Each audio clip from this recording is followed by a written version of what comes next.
عزیز دوستو، میں نے سورہ فتح کی ایک آیت کا ابتدائی حصہ پڑھا ہے۔ نبی پاک صلی اللہ تعالیٰ علیہ وسلم عمرے کی حاضری کے لیے تشریف لے گئے تو مقام حدیبیہ پر کفار مکہ نے روک لیا اور کہا کہ آپ جنگ کے ارادے سے آئے ہیں تو ہم آپ کو مکہ میں داخل نہیں ہونے دیں گے۔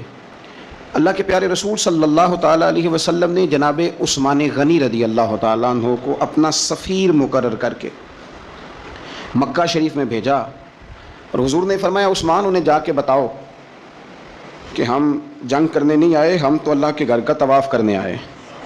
حضرت عثمان غنی وہاں تشریف لے گئے۔ کفار مکہ نے جناب عثمان غنی کو روک لیا اور سب سے پہلی بات تو یہ کی کہ آپ اگر طواف کرنا چاہیں تو کر لیں، صحیح کرنا چاہیں تو کر لیں، عمرہ مکمل کر لیں، لیکن ہم نبی پاک صلی اللہ علیہ وسلم کو نہیں کرنے دیں گے۔ تو حضرت عثمان غنی کہنے لگے تم کیا سمجھتے ہو میں مدینے والے رسول کے بغیر عمرہ کر لوں گا؟ میں اسی دن کروں گا جس دن میرے نبی پاک صلی اللہ علیہ وسلم کریں گے۔ یہاں بھی کچھ صحابہ نے کہا مقام حدیبیہ میں کہ عثمان کو اللہ نے موقع دے دیا ہے، وہ تو راج کے کعبے کی زیارت کریں گے اور وہ کھل کے طواف کریں گے، وہ صحیح کریں گے، وہ حجر اسود کے بوسے لیں گے۔ صحابہ یہ باتیں کر رہے تھے تو حضور غور سے دیکھ رہے تھے۔ جب بات ختم ہوئی تو فرمایا فکر نہ کرو میرا عثمان، میں فکر نہ کرو میرا عثمان میرے بغیر طواف نہیں کرے گا۔ ہاں مجھے کیا غرض تھی نماز تھے، مجھے کیا خبر تھی سجود کی، یہ تو تیرے نقش پا کی تلاش تھی جو جھکا رہا میں نماز میں۔ اور اقبال کہنے لگے اذان تو ازل سے تیرے عشق کا ترانہ بنی، اور نماز تو اس کے نظارے کا ایک بہانہ بنی۔ وہاں سے خبر موصول ہو گئی کہ حضرت عثمان غنی کو شہید کر دیا گیا۔ اگرچہ نبی پاک صلی اللہ علیہ وسلم کے علم میں تھا کہ عثمان کو شہید نہیں کیا گیا، لیکن جب خبر آئی تو صحابہ میں جوش پیدا ہو گیا، ہم جہاد کریں گے، ہم ان سے لڑیں گے، بدلہ لیں گے۔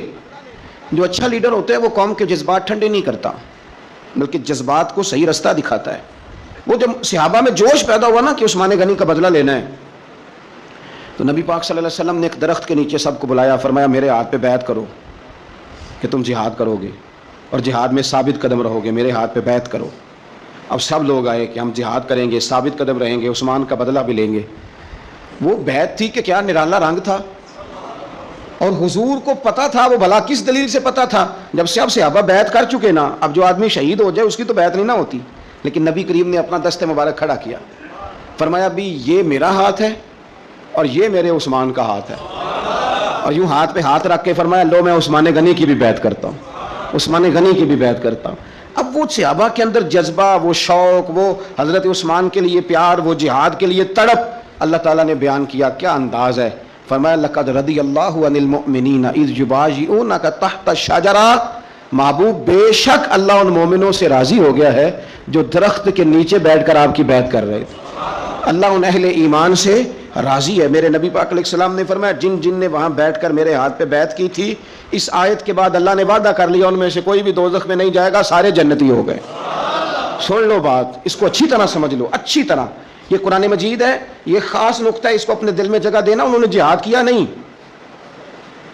جہاد پر بیعت کی، وہ لڑنے گئے نہیں، لڑنے کا پختہ ارادہ کیا، ابھی کفر کے مقابلے میں کھڑے نہیں ہوئے تو اللہ تعالیٰ نے جنتی قرار دے دیا۔ میں کہا کرتا ہوں کہ چلو جہاد جب آئے گا تب تو دیکھی جائے گی، ارادے تو کرو نا۔ رب تو ارادوں پر ہی جنت کے بعد فرما دیتا ہے، ارادوں پر ہی۔ ہماری نیتیں ہی نہیں بنتی، ہمارا پروگرام ہی نہیں بنتا، ہمارا کوئی ایسا ذہن ہی نہیں بنتا۔ تو حضرت عثمان غنی کا یہ مرتبہ ہے کہ ان کے تعلق سے اگر میٹنگ بھی بیٹھے، بیعت بھی ہو تو اللہ تو ان بندوں سے بھی راضی ہو جاتا ہے جو ان کے لیے اکٹھے ہوتے۔ حضرت عثمان غنی میرے نبی پاک علیہ السلام کے صحابہ میں جید ترین آدمی، اور یہ حضور کے داماد ہیں۔ نبی پاک کی 4 بیٹیاں ہیں، اور یہ بات قرآن پاک سے ثابت ہے، کل ازواجک و بنات، اے محبوب اپنی بیویوں سے بھی کہہ دو اور بیٹیوں سے بھی کہہ دو۔ اللہ نے قرآن میں بیٹی نہیں کہا، بنات کہا، سورہ احزاب دیکھ لیجئے گا۔ اپنی بیویوں سے کہہ دو اور اپنی، تو بیٹیاں جو ہوتی ہیں وہ ایک ہوتی ہیں۔ لوگ عمروں کا حساب لگاتے پھرتے ہیں، عمروں کا، اتنی عمر میں شادی ہو تو ہے، او خدا کے بندے تو کس چکر میں پڑ گیا ہے؟ جب رسول کریم صلی اللہ تعالیٰ علیہ وسلم کو رب کہہ رہے اپنی بیٹیوں سے کہہ دو، حضور کی 4 بیٹیاں، حضرت زینب حضور کی بڑی صاحبزادی ہیں، ان کی بڑی بیٹی حضرت امامہ بنت زینب صحیح بخاری میں موجود ہے۔ نبی پاک اپنی نواسی سے بڑا پیار کرتے تھے، حضور نکلنے لگتے نماز کے لیے تو بچی ضد کرتی نانا میں نے نہیں جانے دینا۔ بڑا سیانہ بندہ بھی ہو تو چھوٹے بچوں سے ڈرتا ہے، چھپ کے باہر نکلنا پڑتا ہے، بچے نہیں نکلنے دیتے، حالانکہ بندہ کسی سے نہیں ڈر رہا، سمجھدار ہے، پر وہ کہتا ہے اسے ذرا سائڈ پہ کر، پیار ہوتا ہے نا جی، دل نہیں۔ حضرت زینب کہتی ہیں کہ میری بیٹی ضد کرنے لگی، حضور نماز کے لیے جا رہے تھے، نانا کے ساتھ جانا ہے۔ میں نے بچی کو زبردستی پکڑا، میں نے کہا بیٹھ جاؤ حضور آپ جائیں۔ بچی رونے لگی تو حضور واپس آ گئے۔ تو کہتا ہے حضور کہ ہمیں باقی نواسیاں نہیں ملتے، بخاری میں پڑھے ہیں باقی کے بھی۔ نبی پاک واپس آ گئے اور فرمایا نہ زینب رلا دے رہے مجھے، میں ساتھ ہی لے جاتا ہوں۔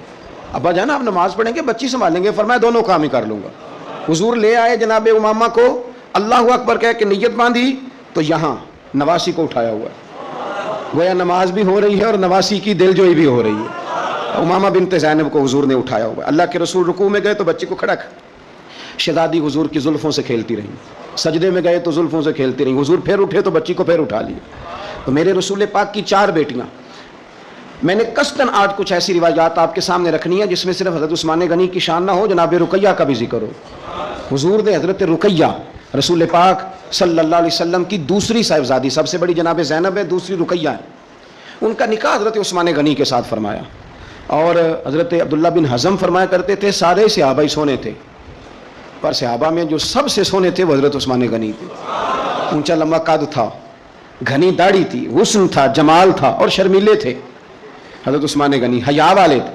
حضرت اسامہ بن زید رضی اللہ تعالیٰ عنہ فرمانے لگے، یہ طبرانی کی حدیث ہے، حضرت اسامہ بن زید کہتے ہیں گھر میں نا سالن پکا نبی پاک صلی اللہ علیہ وسلم، حضور نے سالن کھایا تو بڑا مزیدار لگا۔ یہ بھی دل کا انوکھا سودا ہے کہ جب کچھ چیز اچھی لگے تو پھر اپنے یاد آتے۔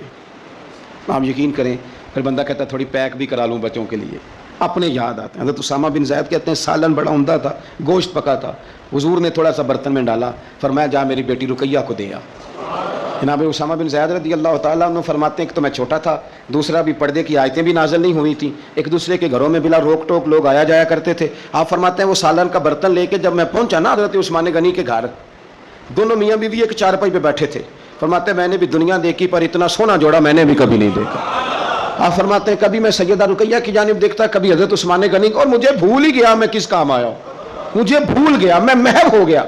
کہتے ہیں کہ وہ حضور کے داماد اور شہزادی کو دیکھ کے میری نظریں ہٹتی ہی نہیں۔ کہتے ہیں جب میں دیر تک دیکھتا رہا تو عثمان غنی مسکرائے، فرمانے لگے اسامہ کدھر آئے تھے یار؟ تو جیسے بندے کی آنکھ کھل جاتی ہے۔ میں نے کہا جی میں سالن دینے آیا تھا۔ کہتے ہیں میں نے پیش کیا، جب میں واپس گیا سارے رستے پروگرام بناتا گیا کہ عرض کروں گا یا رسول اللہ، یہ چاؤ ہوتا ہے نا، یہ چاؤ ہوتا ہے۔ گاؤں میں کسی کی بارات آتی ہے تو پرانی عورتیں جو ہوتی تھیں وہ دولہا دیکھ کے کہتی تھی اللہ نے بڑی سونی جوڑی ملا دی، کیا بات، یہ ایک چاؤ ہوتا ہے، شوق ہوتا ہے۔ حضرت سیدنا اسامہ بن زید فرماتے ہیں میں سارے رستے پروگرام بناتا گیا کہ عرض کروں گا حضور کمال ہے، کیا اللہ نے آپ کی شہزادی کو اور آپ کے داماد کو نوازا ہے، کمال ہے۔ کہتے ہیں میں پروگرام بناتے جا رہا تھا لیکن جیسے ہی میں پہنچا حضور کے حجرے میں قدم رکھا مجھے بتانا ہی نہیں پڑا، حضور مسکرا کے فرمانے لگے اسامہ میری بیٹی اور میرے داماد کو دیکھا؟ یا رسول اللہ دیکھا۔ فرمایا اتنے سونے لوگ پہلے بھی کبھی دیکھے ہیں؟ میں نے عرض کی حضور نہیں، میں نے پہلے، کیا بریلی کے امام کا انداز ہے، فرماتے ہیں تیری نسل پاک میں ہے بچہ بچہ نور کا، کیونکہ تو ہے عین نور تو تیرا سب گھرانہ ہی نور کا۔ حضرت عثمان غنی رضی اللہ تعالیٰ اور جناب رقیہ خوبصورت ترین، اچھا مکہ شریف میں بڑے ظلم کیے لوگوں نے مسلمانوں پہ، مسلمان مجبور ہو گئے ہجرت کرنے کے لیے۔ ایک ہجرت مدینہ شریف سے پہلے ہوئی تھی، اس کو ہجرت حبشہ کہا جاتا ہے۔ اس ہجرت حبشہ میں نبی پاک کی شہزادی جناب رقیہ بھی شامل تھی اور حضرت عثمان غنی بھی شامل تھے۔ حضرت رقیہ نے اجازت مانگی یا رسول اللہ سب لوگ حبشہ جا رہے ہیں تو میں اور عثمان بھی چلے جائیں؟ تو نبی پاک صلی اللہ علیہ وسلم نے فرمایا چلے جاؤ، یہاں کافر تنگ کرتے ہیں، وہاں جا کے یکسوئی سے رہو گے۔ یہ دونوں میاں بیوی چلے گئے، ہجرت کر لی حبشہ کی جانب اللہ کے راستے میں۔ حدیث میں مجموع زوائد میں جو لفظ ہے نا وہ نرالے ہیں۔ صحابہ فرماتے ہیں حضور ہر آنے جانے والے سے پوچھتے میری رقیہ کا کیا حال ہے، میرے عثمان کا کیا حال ہے، لیکن خبر نہ کوئی ملتی، حضور پریشان رہتے۔ صحابہ فرماتے ہیں ایک عورت ایک دن آئی تو نبی پاک علیہ السلام نے اس سے بھی فوراً پوچھا بتاؤ نا میرے عثمان اور رقیہ کا کیا حال ہے، ملی ہو؟ کہنے لگی یا رسول اللہ میں مل کے آئی ہوں، عثمان کو تو اللہ نے شان ہی بڑی دی ہے، وہ مٹی کو بھی ہاتھ لگاتا ہے تو رب اسے سونا بنا دیتا ہے، وہ تو کمال ہو گئی۔ اللہ کے حبیب وہ بڑے سکون میں ہیں، سکھی ہیں۔ اب حضور نے بیان کیا مجموع زوائد میں اور تاریخ الخلفاء میں امام سیوطی علیہ رحمہ نے اس کو لکھا۔ اب یہاں نبی پاک علیہ السلام فرمانے لگے، حضور فرمانے لگے اللہ کے نبی حضرت لوط علیہ السلام وہ تھے جنہوں نے اپنی بیوی کے ساتھ اللہ کے راستے میں ہجرت کی تھی۔ حضرت لوط علیہ السلام، ہجرت بہت بڑا مقام ہے اگر کوئی دین کے لیے کرے۔ لیکن صحابہ نے ہجرت کی تو اکیلے اکیلے، حضرت ابو بکر بھی ہجرت کر کے گئے تو اکیلے، حضرت عمر بھی گئے تو اکیلے. لیکن حضور فرمانے لگے انبیاء میں سے حضرت لوط علیہ السلام نے ہجرت کی تھی اپنی بیوی کے ساتھ، چونکہ گھر والوں کو لے کے ہجرت کرنا مشکل ہوتا ہے، جو کام مشکل ہو اس پہ اجر بھی زیادہ ملتا ہے. حضرت لوط نے ہجرت کی تھی اپنی بیوی کو لے کے. فرمایا جناب لوط سے لے کر آج تک دوبارہ اگر کسی جوڑے کو ہجرت کرنے کی سعادت ملی ہے تو میرے عثمان اور میری بیٹی رقیہ کو ملی ہے. فرمایا عثمان نے اپنی بیوی سمیت ہجرت کی ہے. حضرت لوط علیہ السلام سے لے کر عثمان غنی تک اگر کبھی آپ اس پہلو کو سمجھیں تو بڑا ذائقہ دے گا کہ گھر بار چھوڑا ہے، ہر چیز قربان کی ہے. کس لیے؟ اللہ اور اللہ کے رسول کے لیے. تو یہ پہلا نبی پاک صلی اللہ علیہ وسلم نا اس جوڑے سے پیار کرتے. حکمتیں ہمارے ہاں پتہ کیا ہوتا ہے، کچھ دکھ نا ہم نے جان بوجھ کے گھڑ لیے ہیں، وہ دکھ نہیں ہیں جان بوجھ کے. مثلا ابا جی گئے بیٹی کے گھر میں شادی کے 2 4 5 مہینے کے بعد، تو واپس آ کے ابا جی رو پڑے. کیا ہو گیا جی آپ کو؟ کہتے ہیں اوہو میری تیتے اتنے کام ہی بڑے کر دی پئی، میں نے بڑی لاڈوں سے پالی تھی، بڑی لاڈلی تھی، وہ میں گیا ہوں چولہے کے آگے کھڑی تھی. یہ جعلی دکھ ہے. اپنے گھر کا کام کر رہی تھی کہ یہاں وہ اللہ معاف کرے اسے نوکری کرا رہے تھے. تو یہ جان بوجھ کے گھڑے ہوئے دکھ ہیں جن کا کوئی معنی نہیں، کوئی مطلب نہیں. اپنے گھر کا کام کر کے بچی کی صحت بھی ٹھیک ہوگی، اس کے نظریات بھی پختہ ہوں گے اور خاوند کی عزت کرے گی، اسے راضی کرے گی، تو میرے رسول پاک نے فرمایا رب جنت بھی عطا فرمائے گا. لیکن یہ دکھ ہے جناب، ہو میں گیا گرمی بڑی سخت تھی، یعنی یہ دکھ ہے کوئی کہ میری بیٹی روٹیاں پکاتی ہے، شکر کار پکاتی ہے، اللہ کا احسان سمجھ. یہ تو دور ہے وسوسوں کا. میں تو کہتا ہوں اس میں جو بندہ زیادہ مصروف ہے نا، اس کو روٹی کھانے کا ٹائم بھی مشکل سے ملتا ہے، وہ بھلا آدمی ہے. تھک کے سوئے، یہ ٹینشنوں میں نہ پڑے، چگلیوں میں نہ پڑے، غیبت میں نہ پڑے، گلے نہ کرے، بری سوچ نہ اسے آئے. اچھا اللہ کا شکر ادا کر. اور یہ پرانے لوگوں کے اندر یہ خاص، آج کل تو میں دیکھتا ہوں سارے بیچارے نوجوان لڑکے انہوں نے جمعے والے دن ہینگر لٹکائے ہوتے ہیں، پیچھے سارے کپڑے دھوبی سے استری کرا کے لا رہے ہو، سارے پتہ نہیں کہاں کام کاج ہوتے ہیں، ہمیں نہیں سمجھ آتی. سب نے سائیکل پہ روٹیاں لٹکائی ہوتی ہیں، کھانا پا گیا روٹیاں لے آؤ، کون سے کام کی بات. پھر بھی ابا جی رو رہے ہیں آ کے. اور یہ بچیوں کی ٹریننگ کریں، آپ یقین کریں یہ مفت کے رٹے ہیں، جھگڑے. کیا ہو جاتا ہے؟ سنو میرے رسول پاک نے کیا فرمایا. کسی نے پوچھا حضور بہترین مسلمان کون ہے؟ تو نبی پاک نے فرمایا جو سلام لینے میں پہل کرے اور روٹی زیادہ کھلائے. تو اگر آپ کی بیٹی کسی کو روٹی پکا کے کھلائے گی تو بہترین مسلمان بنے گی. کون سا دکھ آپ نے پالا؟ سنو میں آپ کو حدیث سناتا ہوں. میرے نبی کریم علیہ السلام حضرت عثمان غنی کے گھر تشریف لے گئے. جناب عثمان غنی کے حضور اچانک گھر پہنچے. حضرت ابو ہریرہ رضی اللہ تعالیٰ عنہ فرمانے لگے جب نبی پاک علیہ السلام ان کے حجرہ نور میں داخل ہوئے نا، تو نبی پاک کی شہزادی سے بڑھ کر تو کوئی شہزادی نہیں نا. یہ تو وہ خواتین ہیں جن کو قرآن نے سب سے بہترین کہا حضور کے گھر میں رہنے والے لوگوں کو. حضور کی لخت جگر جناب رقیہ. حضرت ابو ہریرہ کہتے ہیں حضور اچانک پہنچے حضرت عثمان غنی کے گھر، تو جناب عثمان غنی چارپائی پہ بیٹھے تھے اور جناب رقیہ اپنے ہاتھوں سے ان کے بالوں میں پانی ڈال ڈال کے ان کے سر کو دھو رہی تھی. یعنی چکی بھی پیسیں جناب رقیہ، لیپا پوتی بھی کریں کچے مکان کو، گھر کا سارا کام کاج بھی کریں اور اپنے شوہر کے بالوں میں پانی ڈال کر وہ سر بھی دھوئے. حضور پہنچ گئے. جناب عثمان غنی کی نظر پڑی تو جھجک محسوس کی. حضرت رقیہ رضی اللہ تعالیٰ عنہ بھی ذرا ٹھہر گئیں. دیکھو میرے نبی پاک کی تربیت کا انداز. رسول کریم نے کیا فرمایا؟ نبی کریم فرمانے لگے رقیہ اپنے شوہر کی زیادہ خدمت کیا کر، رقیہ اپنے خامد کی زیادہ خدمت کر. فرمایا میرے سارے صحابہ شان والے ہیں لیکن جس نے میرے اخلاق کو سب سے زیادہ دیکھنا ہو وہ میرے عثمان غنی کو دیکھے. یہ اخلاق میں مجھ سے زیادہ مشابہت رکھتا ہے، بیٹی زیادہ خدمت کیا کر اپنے شوہر کی زیادہ. یہ حضور نے تربیت دی. یہ نبی پاک علیہ السلام نے ہمیں بتلایا کہ اس طرح تمہارے گھر بنیں گے، اس طرح دکھ دور ہوں گے. لیکن جب ابا ہی گھر آ کے روئے گا اور اماں ہی بد دعا کرے گی کہ دیکھو میری بیٹی کو کیا حال کر دیا روٹیاں پکوا تو کیسے گھر چلے گا؟ سمجھیں آپ ان چیزوں. حضور سید عالم صلی اللہ تعالیٰ علیہ وسلم نے فرمایا اور خدمت کر. ایک دن پھر حضور گئے گھر میں تو جا کر کے پوچھا کہ عثمان غنی کہاں ہے؟ تو جناب رقیہ اب چونکہ حضور نے کہا تھا زیادہ خدمت کر، تو اس دن تو صرف بال دھوئے تھے نا. آج ایک بات بڑھ کے بیان کی. عرض کی یا رسول اللہ میں نے ان کے بالوں میں کنگھی کر کے انہیں باہر بھیجا ہے. آپ ذرا انداز دیکھیے شہزادی کے بات کرنے کا. حضور میں نے بالوں میں کنگھی کر کے بھیجا ہے. حضور مسکرائے فرمایا رقیہ میں عثمان سے بھی راضی ہوں، پتر تجھ سے بھی بڑا ہی راضی ہوں، میں تم دونوں سے بڑا راضی ہوں. آپ دین اسلام کے اس خوبصورت ترین مزاج کو سمجھیں کہ میرے نبی کریم صلی اللہ تعالیٰ علیہ وآلہ وسلم نے ارشاد فرمایا کہ میں تم دونوں سے راضی ہوں. حضرت رقیہ رضی اللہ تعالیٰ عنہ کے گھر حضور سالن بھی بھیجیں، ان کی ہجرت کی بھی تعریف کریں، ان کے حسن کی بھی تعریف کریں، میاں بیوی کے آپس میں رشتے کو مضبوط کرنے کی بات کریں۔ جناب رقیہ بیمار ہو گئیں، سیدہ رقیہ رضی اللہ تعالیٰ عنہ اس وقت بیمار ہوئیں جب میرے نبی پاک صلی اللہ علیہ وسلم بدر کی تیاری میں تھے، حضور تشریف لائے، بیٹی کو بیمار دیکھا تو حضور غمگین ہوئے۔ حضرت عثمان غنی رضی اللہ تعالیٰ عنہ سے فرمانے لگے، عثمان بدر میں ہم دونوں نہیں جائیں گے، یا میں رہ جاتا ہوں یا تو رہ جا۔ ایک روایت میں حضرت عثمان غنی فرمانے لگے، یا رسول اللہ صلی اللہ علیہ وسلم آپ جو فیصلہ کریں مجھے منظور ہے۔ تو حضور فرمانے لگے، میں نے تو کمان کرنی ہے نا، میں جاتا ہوں، تو میری بیٹی کی تیمارداری کر۔ حضرت عثمان غنی رضی اللہ تعالیٰ عنہ بدر میں شریک نہیں ہوئے، بدر میں گنتی میں لوگ 312 تھے، حضرت عثمان گئے نہیں، پر نبی پاک نے فرمایا عثمان چونکہ میری بیٹی کی تیمارداری کر رہا ہے لہذا وہ بدر میں نہیں بھی آیا، پھر بھی اللہ نے بدریوں میں شامل کر لیا، پھر بھی یہاں شامل ہے، اسے اجر بھی ملے گا، اسے وہ جزا بھی ملے گی، نہ آن کر بھی وہ شامل ہے، اس لیے کہ وہ میری بیٹی کی خدمت میں مشغول ہے۔ حضرت عثمان غنی کی ذرا عظمت تو دیکھنا میرے بھائیوں۔ حضور جب بدر سے واپس آئے تو جناب رقیہ وصال کر گئی تھی، جناب عثمان انہیں دفن کر کے آ رہے تھے۔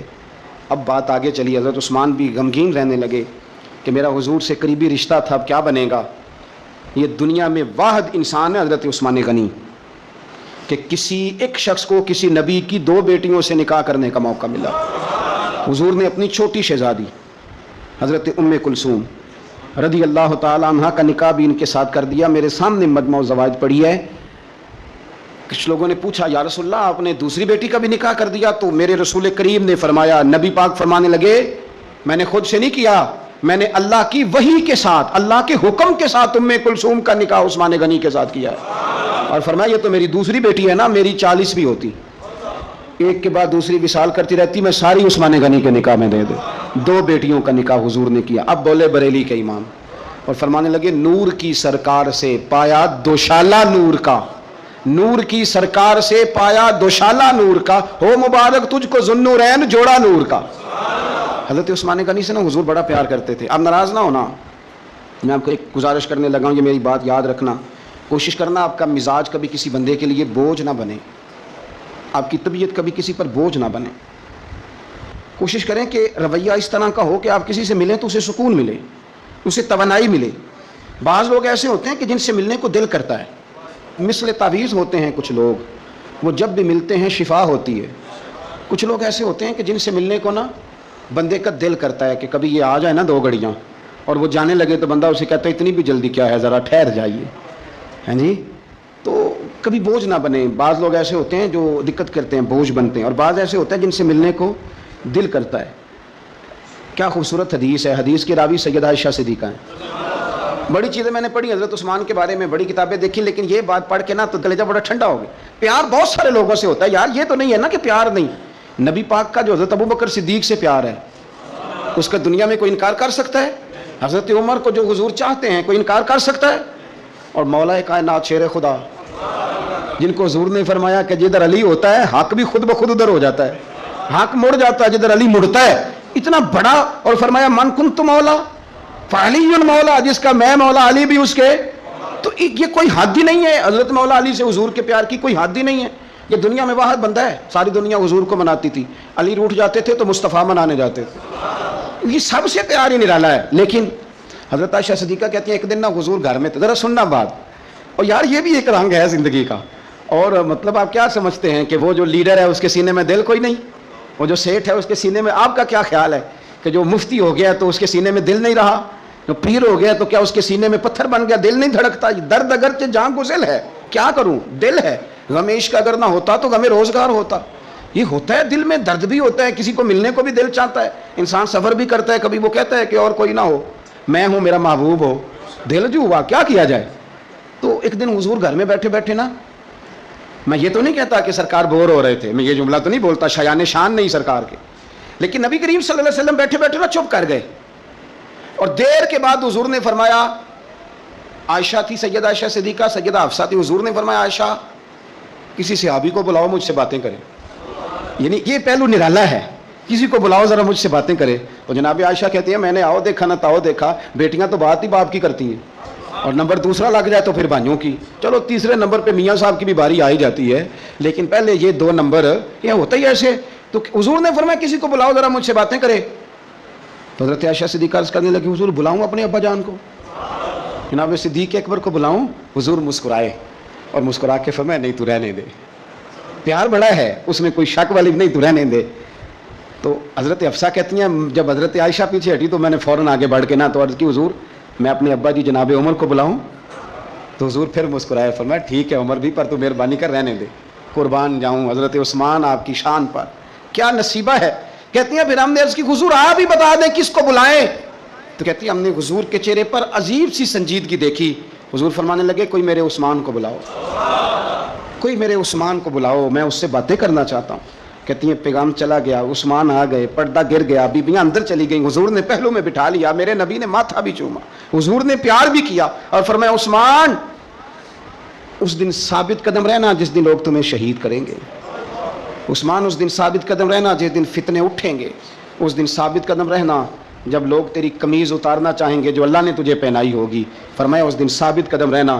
حضرت سیدنا عثمان غنی نے آنکھ اٹھائی، ہلکے سے آنسو چمکے، عرض کی حضور آپ دعا کر دینا اللہ عثمان کی مدد فرما دے گا۔ دعا حضرت عثمان غنی کو تو حضور بلا کے نا یار اس کیفیت کو سمجھو، اتنا میٹھا بندہ، حضرت عثمان غنی بالکل نرم مزاج آدمی تھے، ٹھنڈی طبیعت کے تھے، لیکن حضرت عائشہ کہتی ہیں حضور لیٹے ہوئے تھے تو ذرا پنڈلی سے نا تامت مبارک کٹی ہوئی تھی، یہ بخاری مسلم ہے۔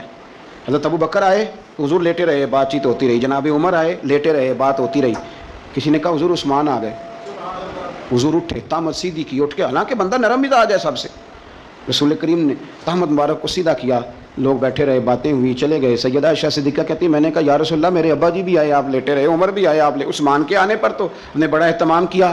تو حضور فرمانے لگے عائشہ اس سے حیا نہ کرو جس کی فرشتے بھی حیا کرتے ہیں۔ اللہ کرے آپ کو سمجھ آئے، میں بات ختم کرنے لگا ہوں، یہ حدیث پڑھنی ضروری ہو گئی تھی۔ اور اس کی حیا نہ کرو جس کی فرشتے حیا کریں، جس کی مصطفیٰ حیا کریں۔ وہ کتنا نالائق امتی ہے جو اس عثمان کی حیا نہ کرے، وہ کتنا نالائق ہے جو پھر اس عثمان غنی کی حیا نہ کرے۔